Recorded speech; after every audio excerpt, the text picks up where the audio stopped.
এটা কি মা এটা? এটা এই যে খাসি তেল। এটা দিয়ে কি করবা? এটা দিয়ে বড়া হবে। বড়াটা খেতে খুব ভালো লাগে। কি দিয়ে করবা বড়াটা? কেন, বেসন দিয়ে করা যায়, চালের গুঁড়ো দিয়ে করা যায়, যেটা দিয়ে করা সেটা দিয়ে করা যায়। এর সাথে কি দিব? একটু রসুন বাটা, একটু পেঁয়াজ বাটা, একটু লঙ্কা বাটা, একটু গরম মশলা, তারপরে পিঠাটা মেখে দিব।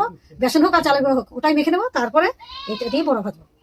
দেখতে থাকুন, খুব সুন্দর করে ভাজবো। দেখুন আপনারা, দেখুন হলুদ দিয়ে মেখে রাখছি, কত সুন্দর হচ্ছে। এটা পরে খালি বড়াটা ভেজে নেবো। বড়া ভাজবো, ডালা চালটা ভিজে নিচ্ছি।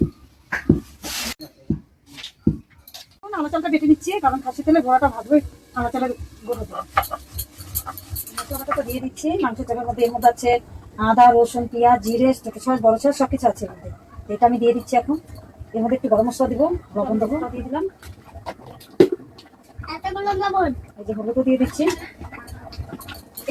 ভুট মশলা দিচ্ছি, এর মধ্যে মশলা দিচ্ছি।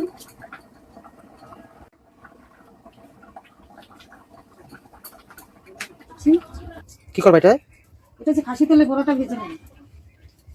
খাসি তেল কিভাবে বড়া ভাজে দিয়ে দিচ্ছি।